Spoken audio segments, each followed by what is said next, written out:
At the end of January 2015, Bill H.R. 455 was introduced by Central New York Congressman John Katko. The bill would require the Department of Homeland Security to conduct a northern border threat analysis of the northern U.S. Canadian border. Katko's proposed legislation was met with criticism by government officials at Akwesasne, who are sick and tired of dealing with untruths and misconceptions about the Mohawk territory. The community is divided, literally, in half, creating a U.S. and Canadian side. The fact is, Akwesasne is often at the center of such tainted perceptions, one that sometimes depicts the Mohawk territory as a route for smugglers of all kinds of contraband. But many community members dispute this negative characterization, saying it only feeds their frustration. Akwesasne TV's executive producer and journalist sat down with Chief Brian David from the Mohawk Council of Akwesasne that governs the Canadian side of the territory for an in-depth conversation about border security and issues surrounding this very complex situation. So in late January of this year, Senator Katko released a proposal for Bill H.R. 455. Are you familiar with this bill? Somewhat familiar with it. This is Bill 455. I believe it's an act to amend an existing statute. It's a private member's bill that was reviewed by the Homeland Security Committee, and it's up for submission.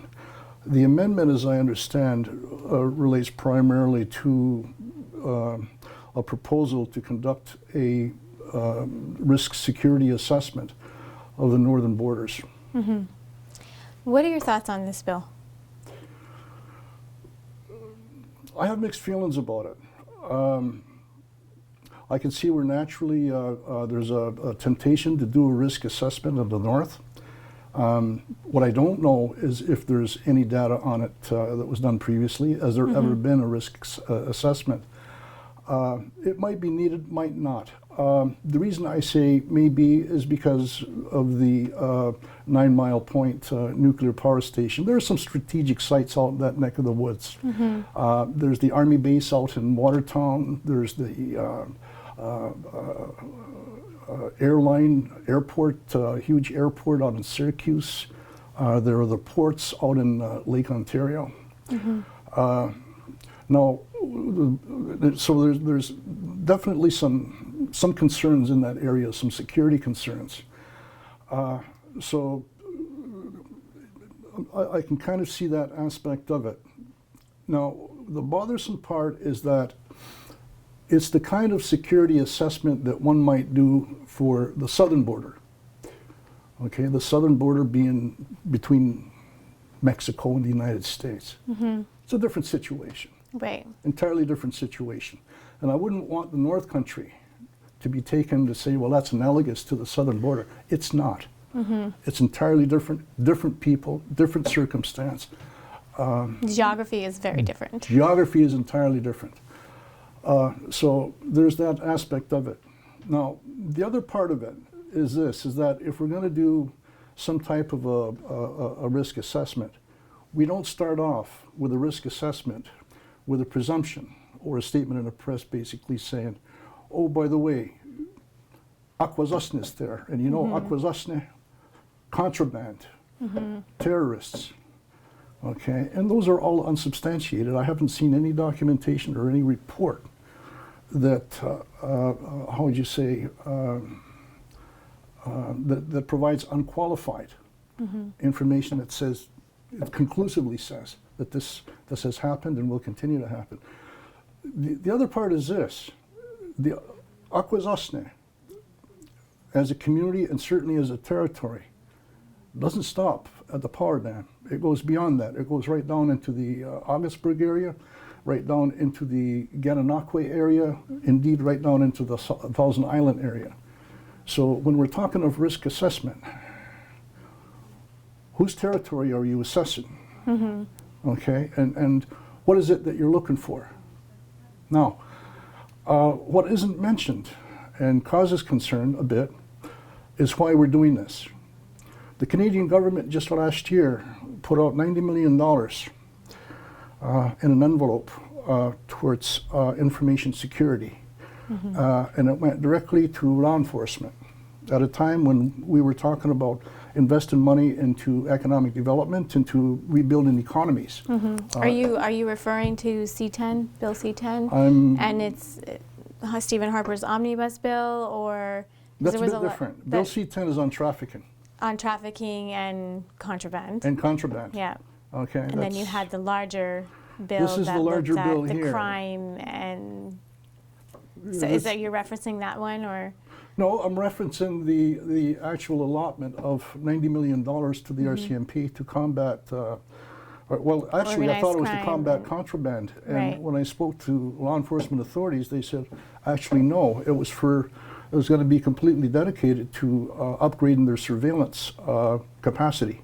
And I said, okay, well, but what do you mean surveillance capacity? More drones? We'll have more drones flying up and down the St. Lawrence. We'll have better satellite surveillance. What are we talking about? And he said, all of that. And I said, what's the extent of that? And he said, really, the whole corridor from the East Coast right down into the Great Lakes. So the Canadians have invested $90 million towards in that endeavorment.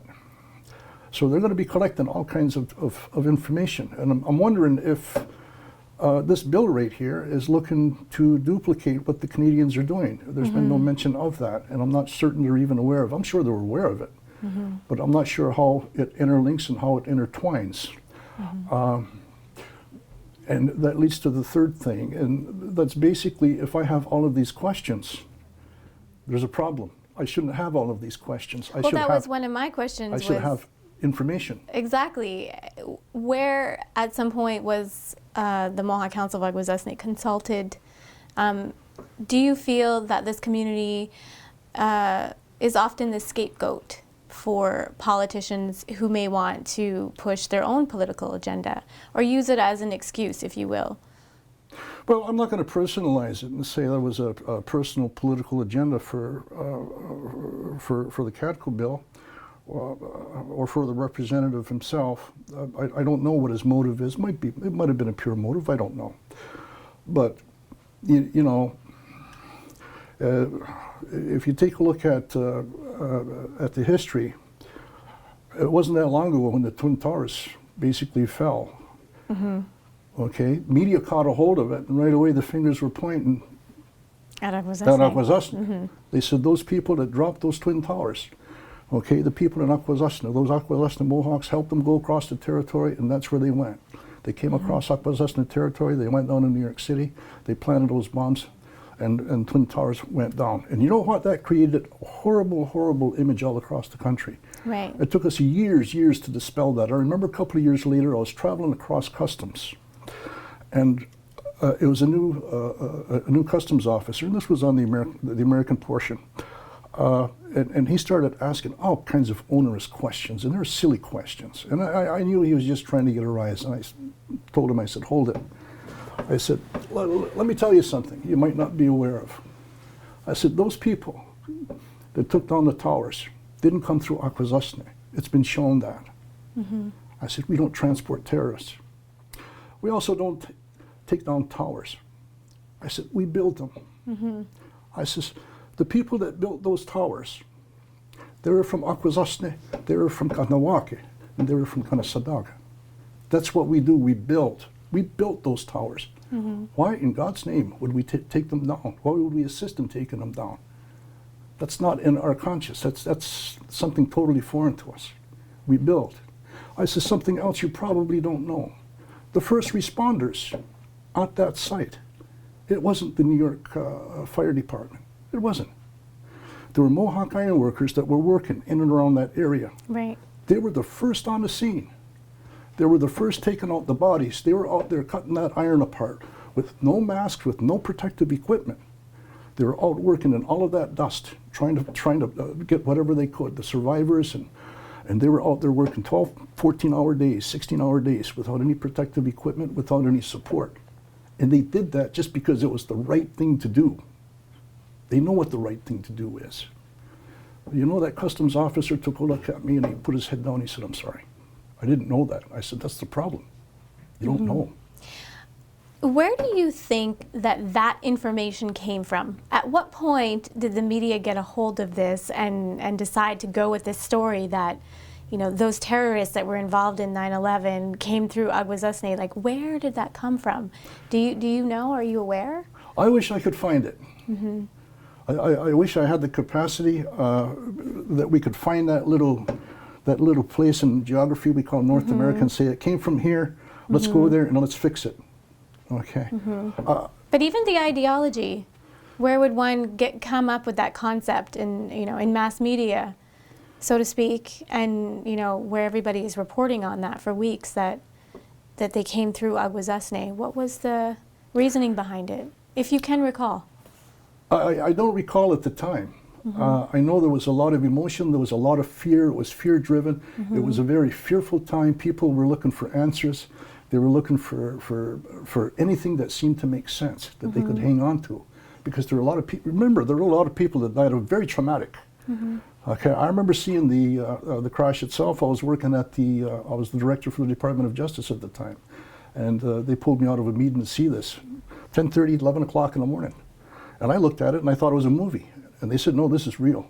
And that's when the second jet hit the building. I went, oh my God. And we watched it and we saw the whole thing crumble. It was tragic. It was, especially given Akwesasne's history with New York and being there and having the ironworkers build a lot of those buildings. There's a big entrenchment in the history. Do you feel, though, that these types of accusations have a lasting impact on the community? In terms of? The type of accusations that, terrorists came through this community, on 9/11, and there's also been... Yes, it does. It does, and I'm sorry to say that. It goes back to that horrible, terrible attitude that's been there from the time of colonization. You're different than us, and we're born and we're raised, and they look at us and say, well, you're a different color than us. And that's what they tell their kids. They're not as good because they're a different color, or they got different eyes, or they're taller, or they're bigger, or they do things differently, they talk differently, and it's meant in a demeaning way. Well, that's the way it was for 200 years. Now we're into a point where we've moved from that into, oh, they're a bunch of terrorists. That's a big jump. And of course, we have seen in our communities the fight that we have had to undertake, the programs we have had to put into place, the work that we've had to do with our youth in order to raise self-esteem, to say, no, that is not true.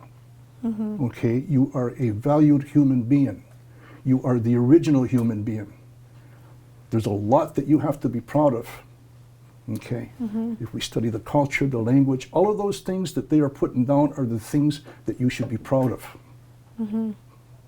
Do you feel that Senator Katko's bill is being substantiated by putting Akwesasne in this position of almost demonizing the community to the extent that, well, there's always been security issues there.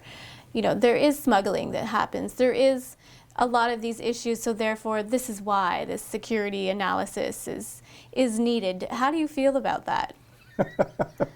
And is it? We are the justification for the bill. That's, it kind of leads to that conclusion. In not so many words, in right? Not so many words, but I mean, it kind of leads to that conclusion. Akwesasne is there, so we need to have some type of a security analysis in the area. That's part of the politics, I guess. But is it supported? I don't think it's supported. I don't think there's. I don't think we're angels up here by any means. We've got our 5%, just as any other society does. Okay, but let's remember. Okay, the real problem isn't here in Akwesasne.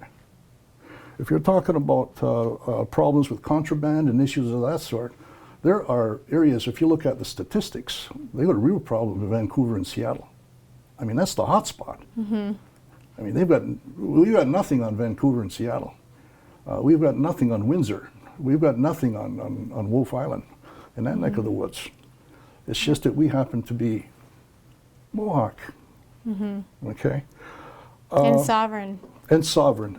And I was kind of getting to that. This kind of reminds me of a talk that I got into, and I was invited to be a panelist in Ottawa on a discussion on contraband, and it was at some gentleman's club. You had to have a tie on it. I almost didn't make it in because I had a turtleneck. I gave ties up many years ago. But anyway, they were having a discussion on Akwesasne as being the tunnel through which different contraband of any assortment may go through, including illegal aliens. And that was the talk at the time, was illegal aliens. And they had their discussion, and they produced the reports, but it wasn't really qualified. The data wasn't really qualified by any means. They just took whatever was available on the internet, put it together, and said, this is what we think the data means. It could have meant something else. To me, it was nonsense. But anyway, after the session, I was having a discussion with somebody from the State Department, or could have been a newspaper, somebody from Washington. And they said, you know, when we get down to it, they said, where does Akwesasne want to be? Does it want to be all American, or does it want to be all Canadian? And I said, you haven't been listening to me.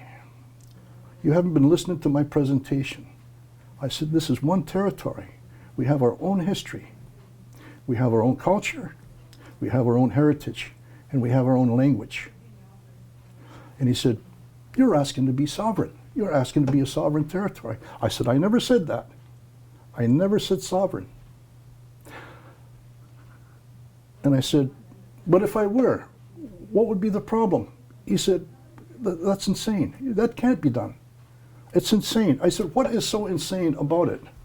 You all did that in the Middle East at the end of the Second World War. You took a whole area, you divided it in half and created the State of Israel. You created countries halfway across the world. All I'm doing is telling you the reality of what currently exists in Akwesasne and how we perceive our relationship with the two nation states. One of collaboration, one of cooperation. You're viewing it as one of domination.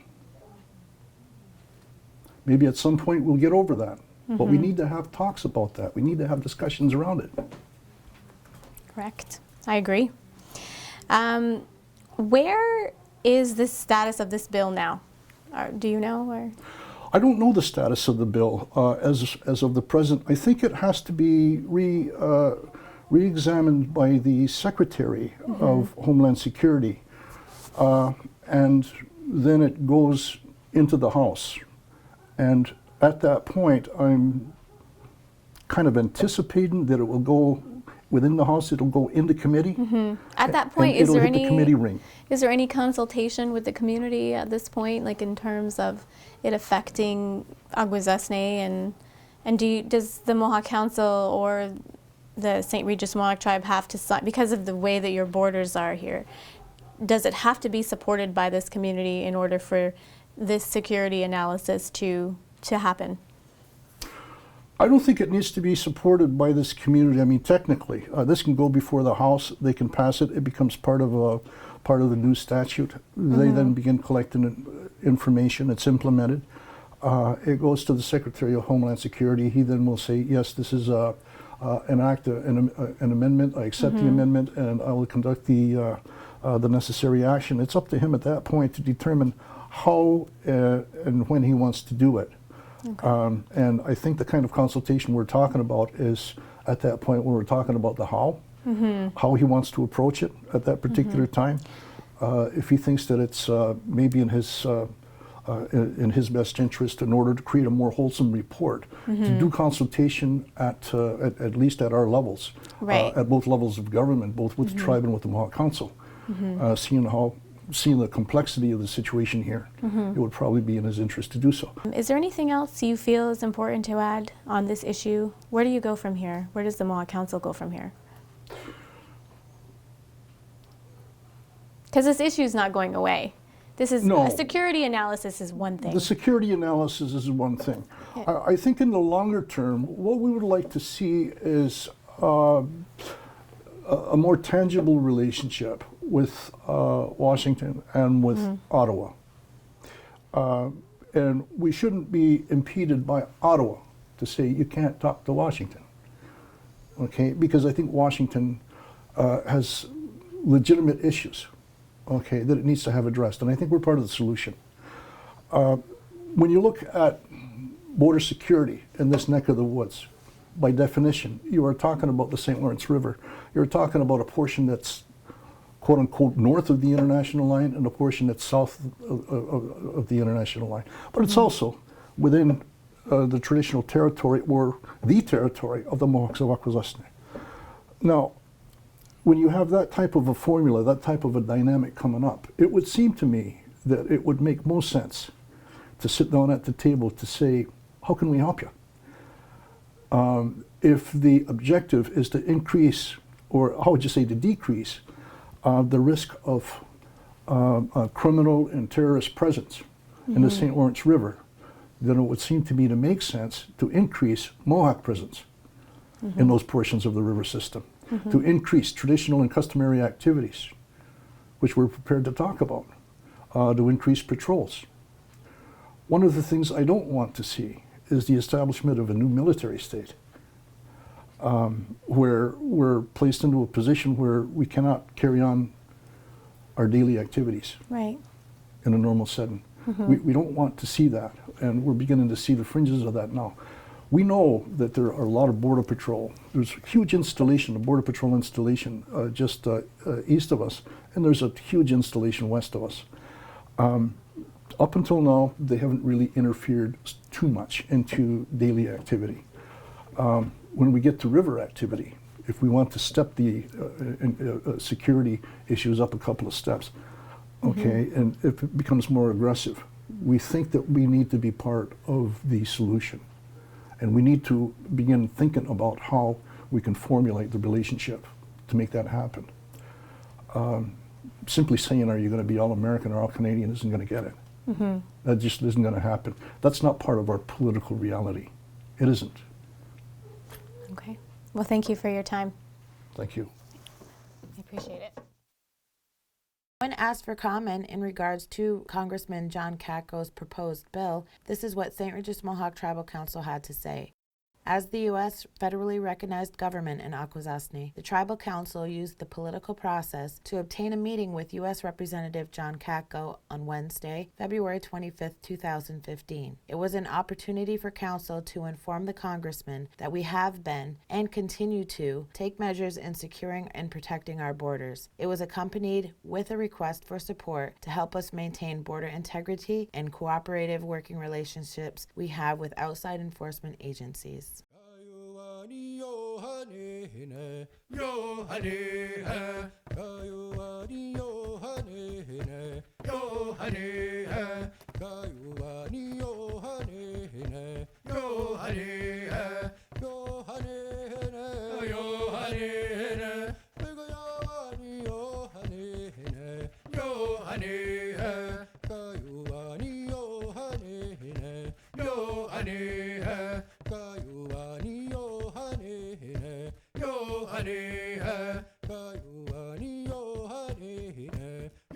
Honey.